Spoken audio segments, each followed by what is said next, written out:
In one of the world's first health resorts, the Dead Sea is receding at an alarming rate. Multiple canals and pipelines were proposed to reduce its recession, and though the dangers have been known for years, little has been done on the ground. In a remote region of the Middle East, surrounded by vast deserts and silent mountains, lies a unique body of water known worldwide for its unusual properties, its almost total stillness, its extremely high salt content, and the deep silence that surrounds it. This is the enigmatic and mysterious Dead Sea. For years, scientists, environmentalists, and experts have raised their voices, warning that this sea is slowly disappearing. Year after year, its level drops, its shores recede, and its majesty fades away. Despite international debates, agreements between nations, and projects designed to reverse this environmental catastrophe, the reality is that very little has been done in practice. The land surrounding it is collapsing, giving way to deep and dangerous sinkholes, true craters that swallow everything in their path. Where once there was a vibrant, blue and living coastline, now it has turned into dry, cracked ground, like skin scarred by abandonment. However, a recent report has begun to circulate, one that has surprised even the most skeptical. Something astonishing has started to manifest in this forgotten land. What was once completely dry, what seemed condemned to eternal death, has begun to show signs of transformation, signs of a new hope. And for those of us who believe that the Bible is not just an ancient book, but the living and eternal Word of God, this phenomenon cannot simply be considered a scientific coincidence. This change goes beyond natural logic. It carries a prophetic meaning, a divine echo that resonates in the hearts of those attentive to the signs of the times. If you too are interested in these soul-stirring topics, prophetic signs, archaeological discoveries that confirm the Bible, and the revelations happening in our generation, we warmly invite you to subscribe to our channel. Here we explore what many dare not to reveal. Take a moment now, activate the bell icon, and join us. You won't want to miss what's coming next. Now then, let's return to the miracle that is quietly taking shape in the land of Israel. The Dead Sea, nestled between the borders of Israel and Jordan, holds a profound spiritual and biblical significance. It is not merely a tourist or geographic site. It is a stage where sacred events once took place, very close to its shores, in ancient caves hidden among rock and silence. The famous Dead Sea Scrolls were discovered, ancient manuscripts containing portions of the Holy Scriptures, preserved as a testimony to the divine message. And not far from there, in the waters of the Jordan River, Jesus Christ himself was baptized by John the Baptist, marking the beginning of his earthly ministry. But perhaps the most intriguing part of all this is that this same body of water, historically barren, also occupies a key place in an ancient prophecy spoken by the prophet Ezekiel, one of the great visionaries of the Old Testament. More than 2,600 years ago, Ezekiel had a supernatural vision. In that vision, he saw a stream, a small river of pure water, flowing out from the temple in Jerusalem. As this stream descended through the arid valley of the desert toward the Dead Sea, something wonderful and unexplainable occurred. The salty waters were healed. The water was transformed. Life returned to what had once been uninhabited, barren, and hopeless. The Bible describes it this way: these waters flow toward the eastern region and go down into the Arabah. Then they go into the sea, and when they enter the sea, the waters are healed. Ezekiel 47:8, King James Version. the passage continues with words that stir the soul. And it shall come to pass that every living creature which swims wherever the river goes shall live. There will be a very great multitude of fish, because these waters go there, for they will be healed, and everything will live wherever the river goes. Ezekiel 47:9. For centuries, many believed that this vision was purely symbolic, a spiritual metaphor for restoration and life. After all, the Dead Sea is one of the saltiest bodies of water on earth. Nothing can survive in it. No fish, no organism. But in recent times, astonishing reports have begun to emerge.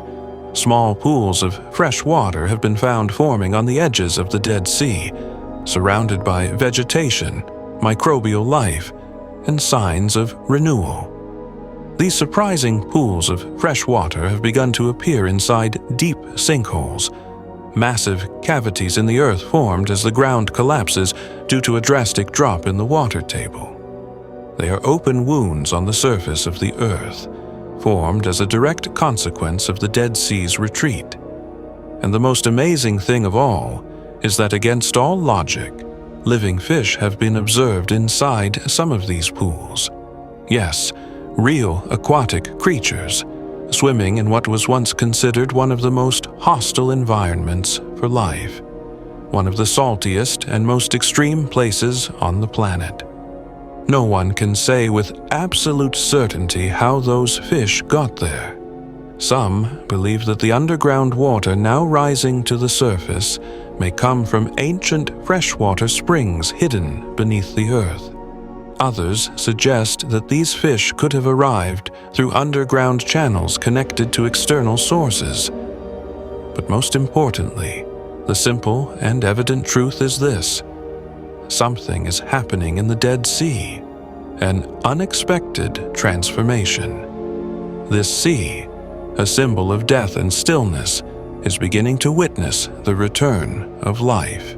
The prophet Ezekiel was not the only one to receive a vision describing this kind of renewal. The prophet Zechariah, also inspired by the Spirit of God, wrote about a coming day, a glorious future day, when living water, yes, life-giving and healing water, would flow directly from Jerusalem, bringing restoration and renewal to the entire earth. In his own words, "On that day living waters shall flow out from Jerusalem, half of them toward the eastern sea, and half of them toward the western sea, and the Lord shall be king over all the earth." Zechariah 14:8-9. These prophecies, when read with spiritual eyes, paint a picture full of beauty, hope, and divine power. It is not only about the physical return of water to a dry and damaged land, but about a deep spiritual awakening. It is a message of redemption, an announcement that God is working to restore what was once devastated, to heal what was broken, and to bring life back to what seemed lost forever. The Dead Sea was not always the barren, lifeless expanse we know today. In ancient times, long before the destruction of Sodom and Gomorrah, this region was lush, fertile, a true earthly paradise. The Bible tells us that in the days of Abraham and Lot, the plain of the Jordan was so fertile that it was compared to the very Garden of Eden. The book of Genesis describes this land as the Garden of the Lord. Genesis 13:10. It was a place of abundance, a symbol of divine blessing. However, the sin, corruption, and violence that reigned in the cities of Sodom and Gomorrah brought the judgment of God. From above, fire and brimstone rained down upon them. The cities were completely destroyed, consumed in an instant, and as a consequence of that judgment, the surrounding land was transformed. What was once green became desert. What once blossomed with life withered away. Thus, the Dead Sea remained as an eternal symbol of that judgment, a sea without fish without movement, without a voice, silent, still, desolate. But God, the creator of heaven and earth, is not a God of abandonment. He is not a God who delights in leaving things destroyed as they are. He is a God of new opportunities, of restoration, of new life. Time and again, the Scriptures reveal His redemptive nature. Where man sees ruin, he sees possibility. Where the world declares death, He speaks life. Where the heart has hardened, He promises a new beginning. And now, thousands of years after judgment fell upon that land, we may be witnessing the beginning of a new stage, a time of healing, not only environmental but also spiritual. Something is happening near the Dead Sea that goes beyond science and logic. It is as if God Himself were saying, "Behold, I make all things new." But this leads us to a fundamental question. What does all this truly mean? Why is it so significant that fish are swimming in the sinkholes of the Dead Sea? Because this unusual scene is much more than a geological phenomenon. It is an echo of an ancient promise, a visible sign of an invisible transformation. The confirmation that Ezekiel's prophecy spoke not only of a physical change in nature, but also of a profound restoration of the human soul. Sharing this video can make a difference in someone's life. You might not see it right away, but every action, every gesture of faith can save a life and bring a soul closer to the Lord. Your support is more valuable than you imagine. And every time you share, comment, or give a like, you help this message reach thousands more people. The YouTube algorithm works like this. When you interact with a video, the platform recommends it to other users, even to those who have never searched for this kind of content. In this way, the message of the gospel can reach people who had never heard about Jesus before. That's why I ask you, don't stop. Comment, leave your like, and share this video with your friends and family. Every small action counts in the great mission of spreading God's truth to the world.